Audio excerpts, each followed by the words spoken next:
Google Hangout to explain some classroom tools that can be used in any educational setting. I am Ashley Osborne. We're also joined by Courtney, Callie, Kristen, Taylor, and Matthew.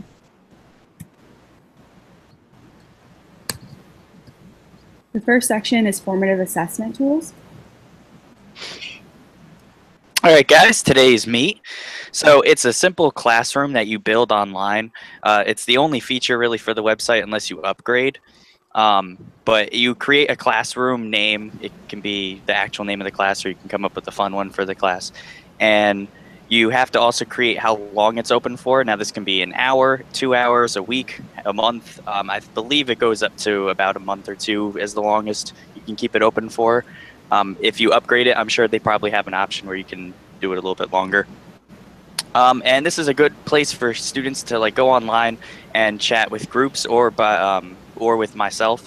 And you can do this either in the class through silent discussions, or you can have them do it as homework assignments on their own. And it's good for discussing just ideas in general, asking some questions on the fly, or just coming up with some group projects together and planning it out that way. It's like I said, it's a pretty simple tool. That's really the only option for it. Is just that anyone can log in, or you can have it specifically set up so you can only log in if you actually have an account, and it's just through a Gmail account. And that is everything for today's meet.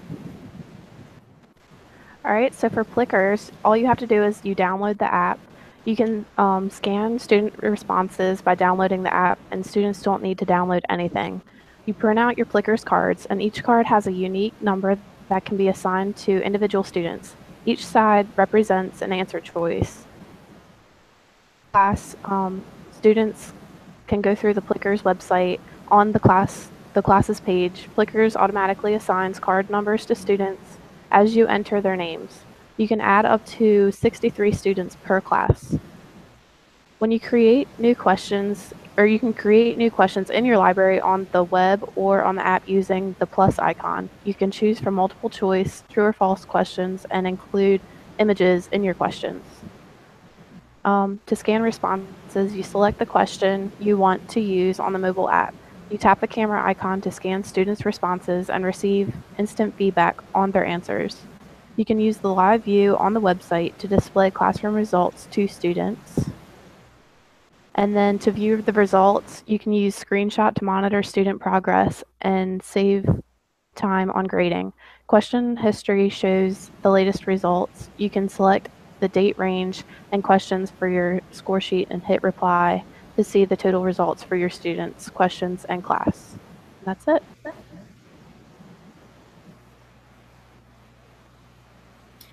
Okay, I had formative, a tool where the students can either type, draw, or submit any image to demonstrate their level of understanding and their learning level on any content area. I found this tool very interesting and useful because you can just do anything on it through tool. They can choose any subject area to assess the children on. The teachers can give instant feedback and easily score on auto grade through the students' work through the live responses. The teachers can track students' growth over time. And lastly, it can allow you to use it on any device that you wish. Use formative to build bridges between the classroom and home. For example, lessons and applications. Creating assignments loaded with content like text, images, or YouTube videos. And the teachers can choose a wide range of assessment options that are suitable for all learning styles, such as multiple choice questions or uploaded images and documents. The teacher can leave personalized student feedback based on any individual student's data. That data to quickly inspire the next assignment. I'd also consider writing workshops, math labs, history fact checks, and daily class openers to connect technology assessment using this classroom tool. Things about it is that it supports reflective, student-centered formative assessment. Downside that I found about it, a con, is that it's only designed to meet or tailor individual student use without any collaboration options, so they can't work together with And that sums up formative. I had Mentimeter. It is a presentation-based software. It can be used for many occasions, for example, in conferences, meetings, events, education, training, and workshops. Mentimeter is an easy-to-use classroom response system without any downloads or installations. For teachers, it can be used to create quizzes in different formats. For example, multiple choice, image choice, word choice, scales, open-ended, 100 points, 2x2 matrix, and who will win. To create a quiz, all you have to do is sign up with Google and then select new presentation and give it a name. After creating questions and answers, click on present. This will take you to a screen with a 6-digit code to access that individual quiz. Students will go to www.menti.com and enter that 6-digit code provided. What's nice about Mentimeter is that it shows teachers live results while students are answering each question. To engage students, teachers can allow them to take a quiz using their phone. A downside to this website is that as a free user, you can only create up to 2 questions per presentation. To create more questions, you have to upgrade your account.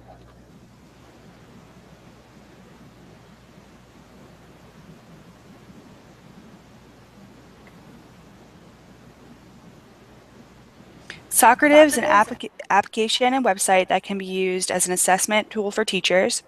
To create an account, go to the Socrative website, and on the top page, a tab says Get an Account. A pro or free account can be created this way. If you would prefer signing in through a Google account, go ahead and go to the teacher login on the home page and click Sign in to Google. Socrative allows teachers to create quizzes, exit tickets, space races, or ask quick questions. The website itself is neatly organized. Once signed in, the following options of tabs are seen: launch, quizzes, rooms, reports, and results. At the very top of the page above the tabs, the code for students is seen. The students can type their codes into the app and join the quizzes at any time. To create an assessment, go to the Quizzes tab and create a quiz. Multiple choice questions and true or false questions can be created to be used for assessments. To use, students answer questions from the active assessment on an iPad or device in the classroom. As I said, the classroom code is at the top of the teacher website.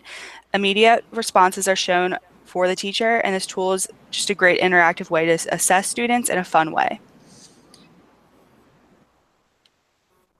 Okay, so ClassKick is really easy to use. Again, you can either use your Google account to sign up for your teacher account, or you can just sign up using your email.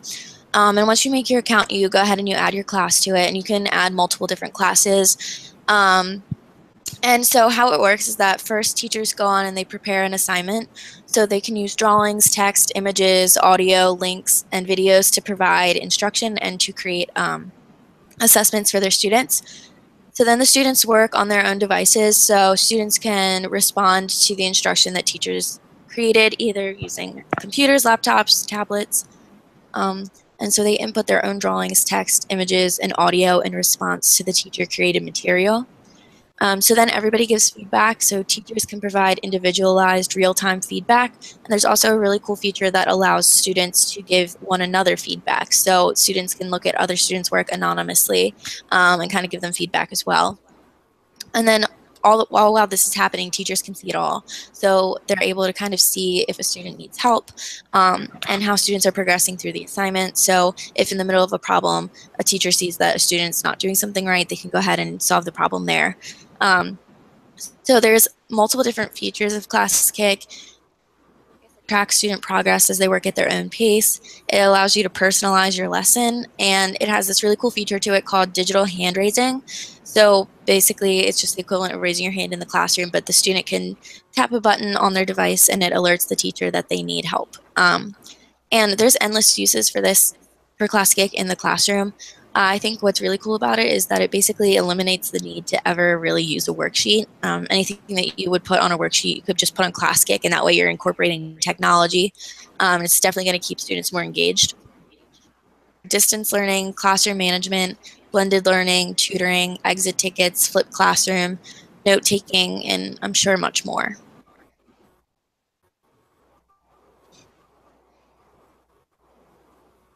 This next section is about review and study tools that can be used in the classroom.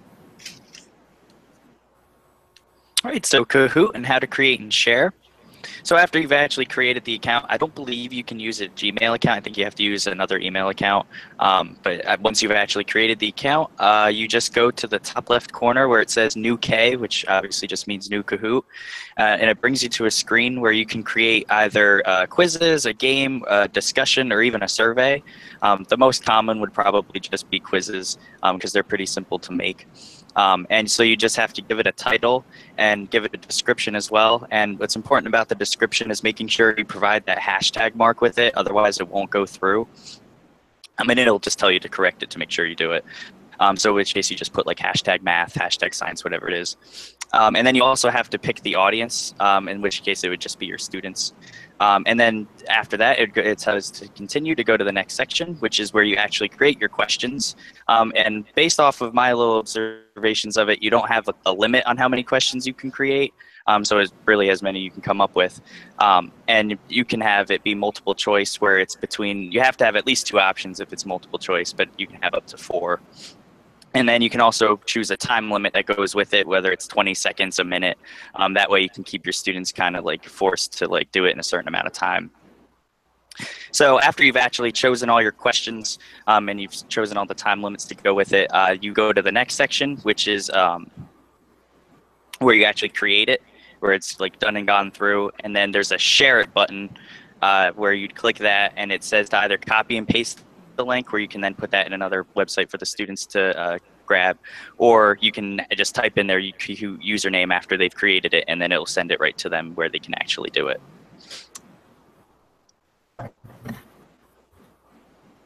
Okay, so how Kahoot is used, you first find a game to play.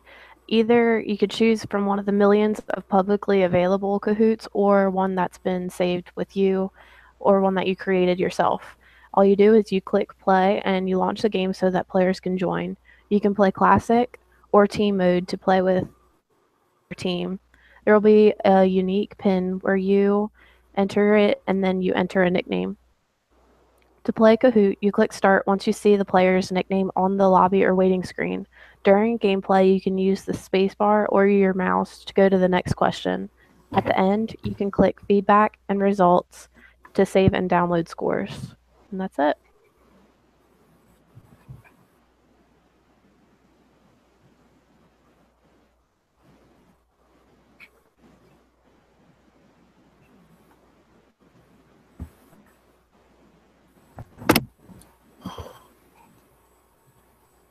Okay, quizzes, how to create and share.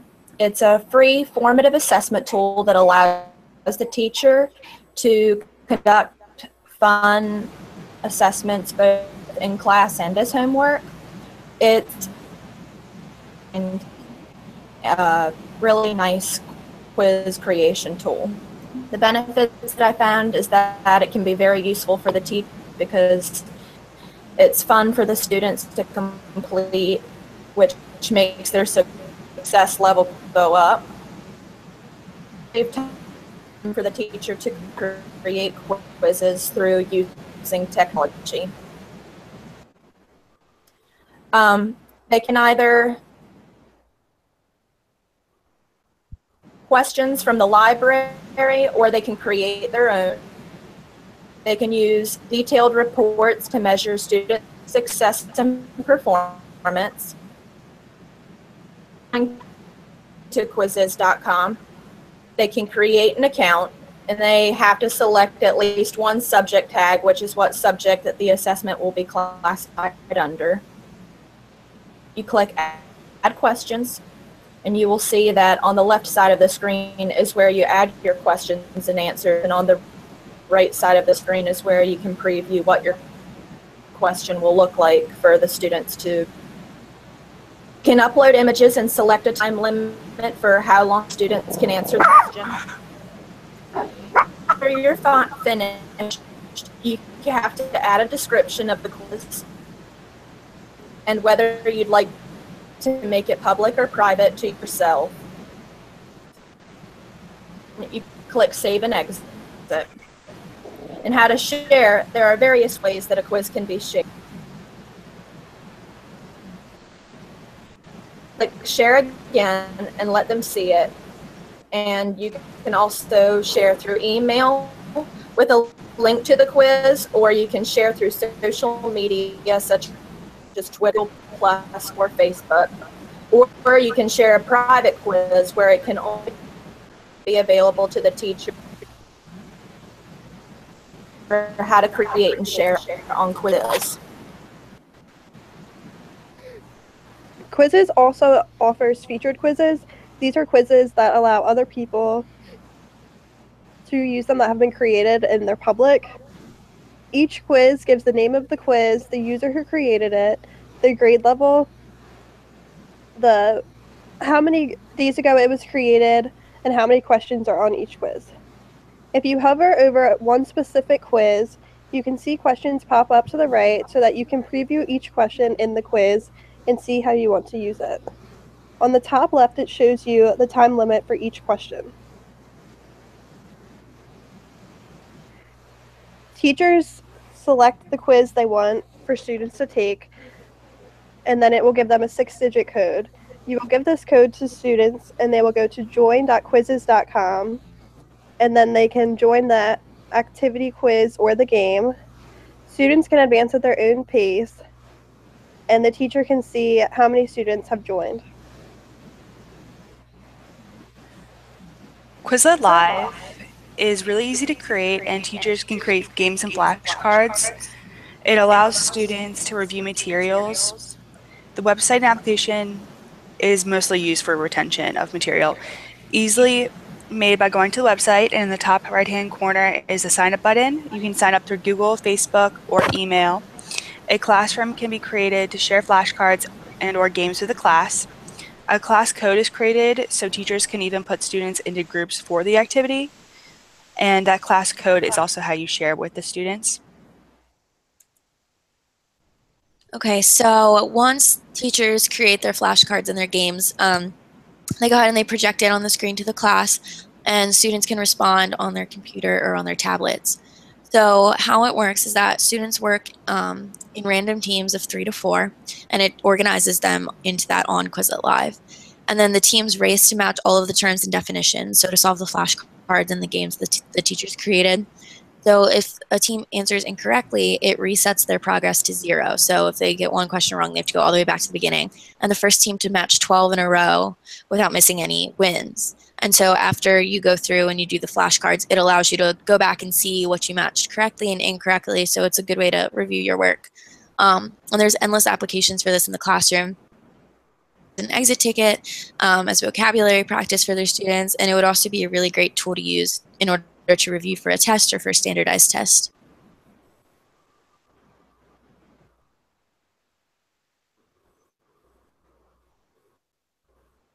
The next tools are about observational assessment.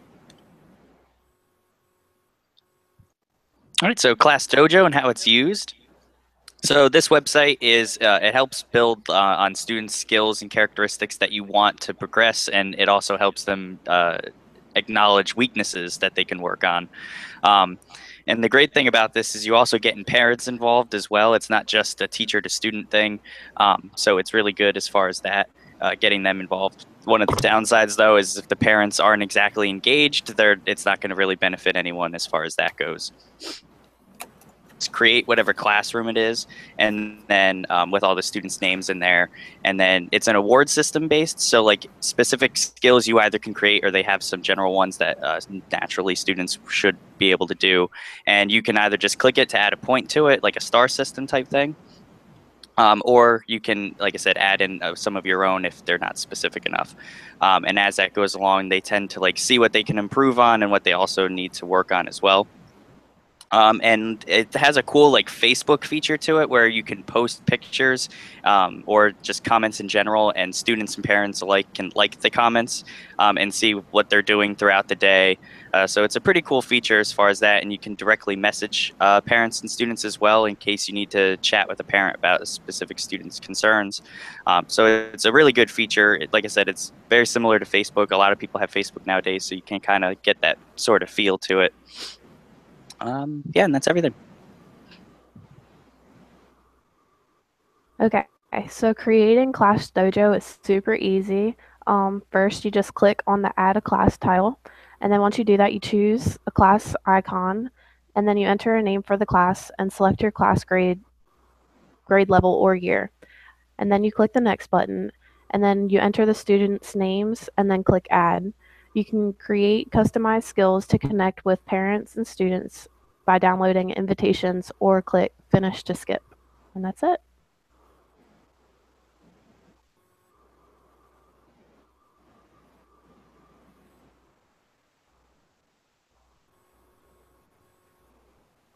I had a share on Class Dojo. It's a tool to track the whole class's progress toward behavioral goals.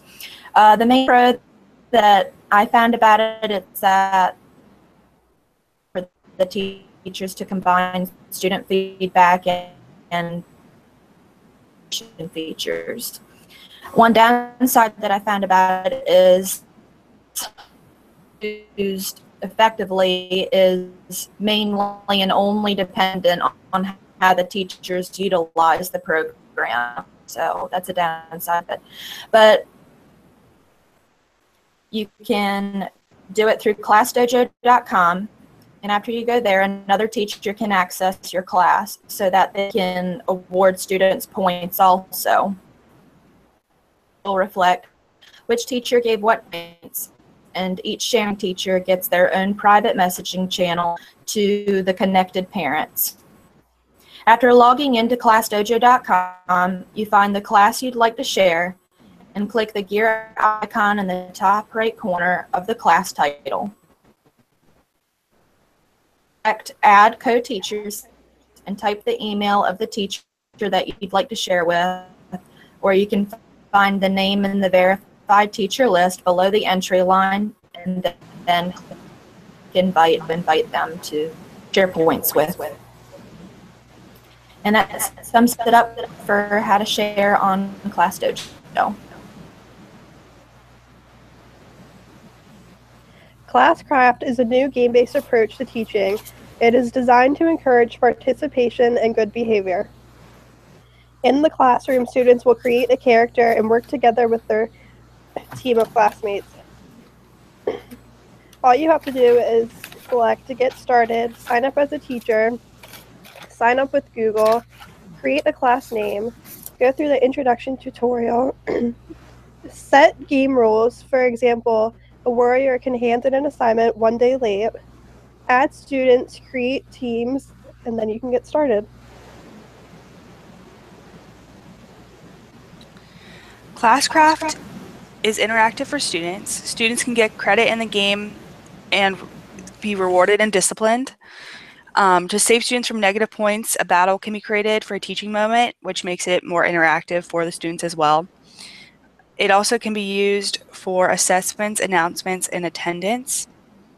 Random events can enhance a lesson or bring fun to the classroom.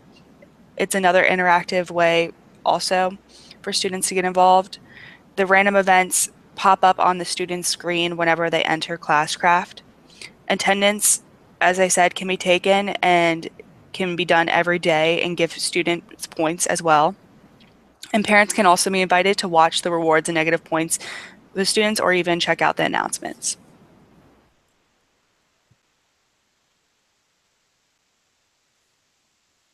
Okay, so Classcraft is very easy to share. So after the teacher goes on and they add their school and their classroom and they create teams, they get a link for their class code and they give this to their students, and that allows the students to go on and they can customize their own character before they start playing.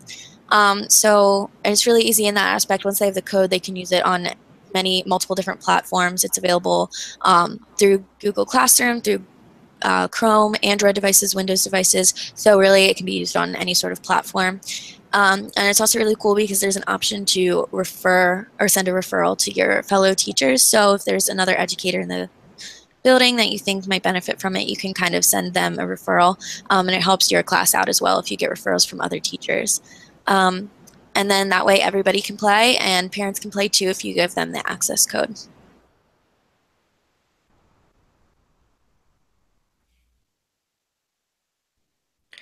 The next tools allow teachers to share content in different educational materials. All right, so QR stuff and how to create. So what's really cool about this is where you create it is all right on the home page. You don't have to like go into specific sections of the website and find it. There is a subscription option if you want like the more advanced features, but for what most students would be using, it's all at least that part is free. So the data type is the first thing that you'd have to find. So if you're going to be trying to incorporate a YouTube video or something from Facebook or Instagram, you'd have to click specifically like which one it is. And there's like 20 different options, and that's all on the left side. So then you'd have to actually find whichever URL it is and post that in there. That way it can essentially transfer over. And then you would have to choose either static or dynamic as one of the options. I would usually go with static. Dynamic changes the format of it a little bit. Static, it keeps it as is. So then after that, you can choose a foreground of your QR code. I don't really see the functionality of it. Like it doesn't serve a purpose other than styling it up. And there's other free options at the bottom where you can add like the Facebook symbol to it or like lipstick kiss to it, and so you can just kind of make it your own thing.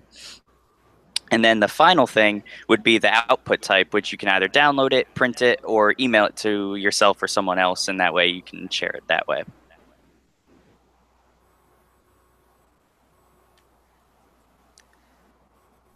Okay, so to use QR stuff, all you gotta do is you scan the code, you go to the website, which is mobile friendly, and then you can send students to a source online when they're not at school. So it can be useful for if the students want to look at like an interactive classroom calendar, or if they need an alternative access format for additional support with reading and writing. And you can also link QR to handouts and other resources. Students can scan the QR code to pull up documents by creating a pamphlet or worksheet or embed it into a website. It allows an interactive way to bring up websites without having to type it into the computer. This is really great for younger because the process of having to type in a website or a URL is kind of difficult because they're not quite used to it yet. And it also can just enhance a lesson because students can do things on their own. If they complete an assignment early, they could read a book online that should be created by a podcast or whatnot, all be created by pulling up a QR code.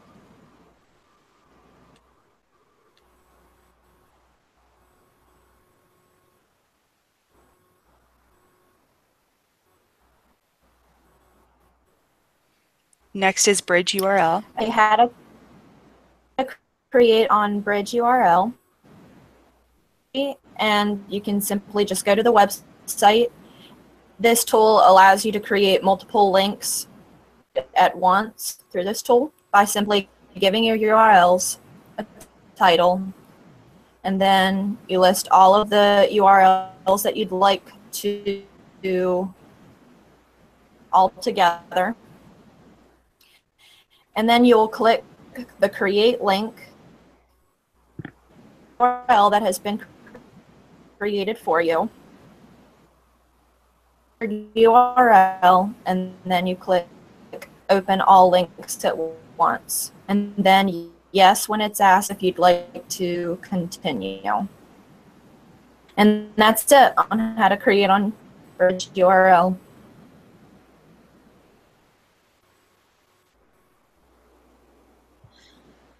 Okay, so once you've added all your URLs that you would like to, there's basically 3 options on how you can share it. So the first option is that you can just open the link directly. So after you create all of your links, you can just click on it and it'll open right up. There's also an option to view it on one page. So if you click it, it'll open up a page, like a separate internet page with all of your different URLs, and then you could just share that page with whoever you're looking to share it with. And the third option is to tweet it, so you can actually share it on Twitter, which I think is really cool because, you know, today everybody using social media, that's an easy way to just go ahead and like everybody has instant access to all the URLs that you're sharing.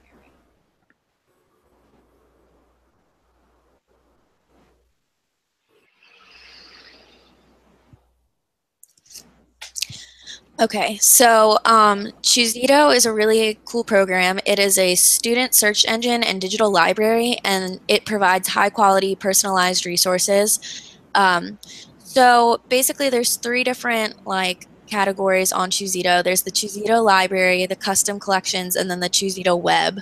And there's filters for all three of these, so you can search the resources by grading, by reading level, and by subject area. That way, you can really kind of narrow down exactly the resource that you want to use. So the custom collections, that allows you to kind of like create, like, let's say you were a science teacher and you wanted to create a resource library just for that class. You could go ahead and do that through the custom collections. And then the Choosito library, that could be your class library, so any resources that students use. And then the web, and that's so all of the resources on Choosito itself. And again, you can use the filters for reading level and subject area on all three of these. And then there's a lot of applications for this program. It's always important to find good quality like research. So you can use it for research projects, for self-directed learning, for presentations, or if students are interested in learning a little bit more about something and you don't have time to go more in depth about it in class, you can always refer them to Choosito to go ahead and kind of figure out that information on their own. Choosito is really easy to create. Go to the homepage and sign up for a free trial by clicking the Get a Free Trial button on the top of the page. Students can see a document and be shared within the classroom when a teacher adds the document to their collection. A classroom is created through your new account, and you can also just add it to your collection for other people to see, and you can share the resource that way.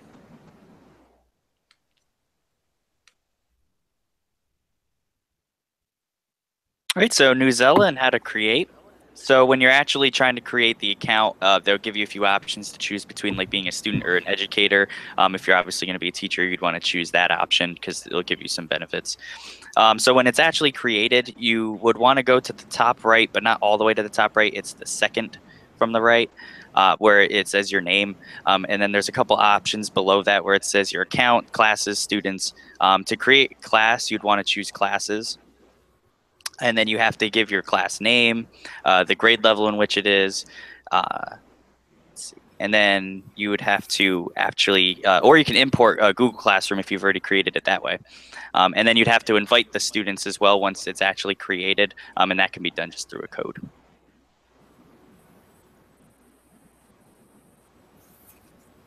Okay, so to use Newsella, you create a class by typing your class in and then selecting a grade, and then you add a class. You can invite students and share the class link or code with your students.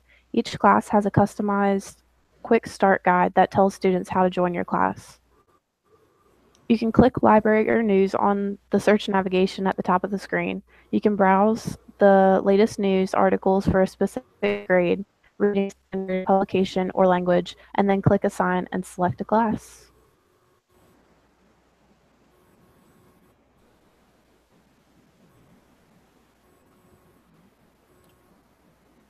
How to share on Newsella. A good thing that I found through this tool is that it has many up-to-date and interesting articles that can meet the learning. It's really useful to help the students do well in their reading practice through all kinds of different nonfiction reading material. A con that I found was that if there were an expanded search, different recommendation features included in this tool, then it could help with articles that are better to fit their interests and reading levels. Like, in other words, it could be hard for them to find a particular article that they're searching for.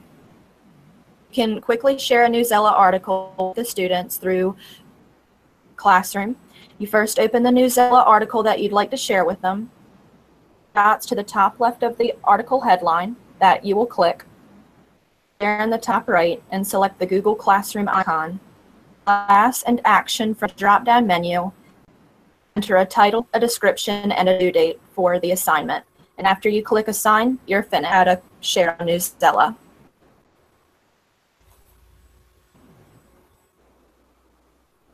The following tools are design tools that can enhance your classroom. Alrighty, so Adobe Spark and how to create. So once you've created it with the Gmail account, at the home screen, there's a plus sign at the top. It's blue. You just click on that, and then it gives you a couple options between posting just a post, a page, or a video. The most common one I would assume would be the post. And you can start a template from scratch, or you can try to build your own from specific ones that are already created. Give it a title, obviously. You have to choose its design, whether you want it to be something that's already like one of the ones that you could choose from, or like I said, creating your own. And this could be through just a plain straight color, or you can choose images. And then you can also add text to it. So whatever, like if it's a post, if you specifically wanted to put some words in there, you just type that in as well. And then it's actually pretty simple to share because it's just the share option.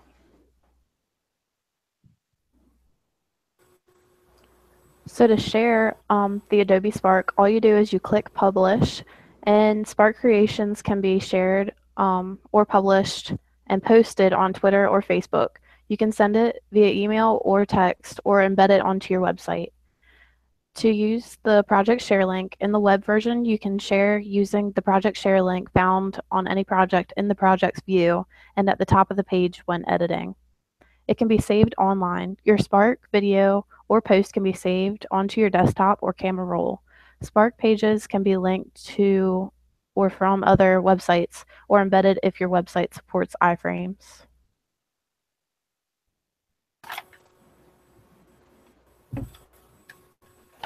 And how Adobe Spark is used, it's a really neat creation for both the teachers and the students. It's easy to use and free, and it offers lots of different templates to get started.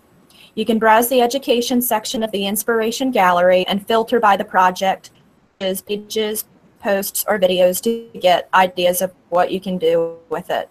The post tool is great for creating flyers or posters, which can print and display in the classroom.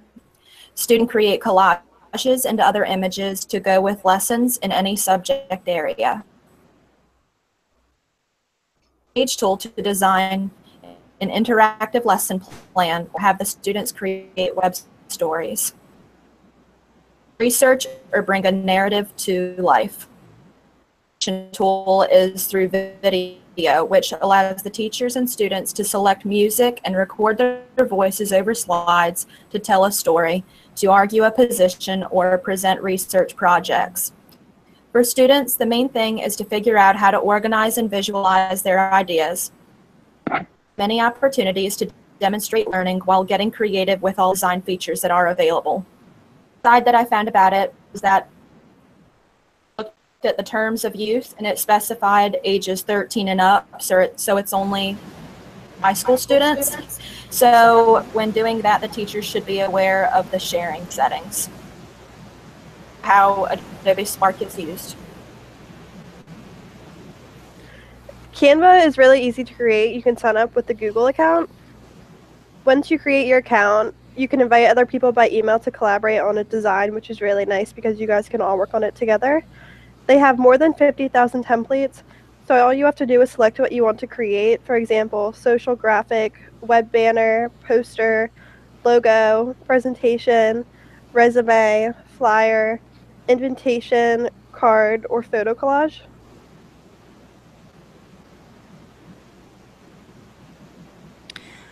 Canva can be shared and after designed on social media, they can be linked or embedded into documents or websites. So there's a variety of ways you can share your documents, but you can also print them if you'd like and get them professionally printed as well. Okay, so after you sign up and create your account, like we said, you have the option to choose from over 50,000 templates. So basically anything that you could have the need to create, you can use it. You can create it on Canva.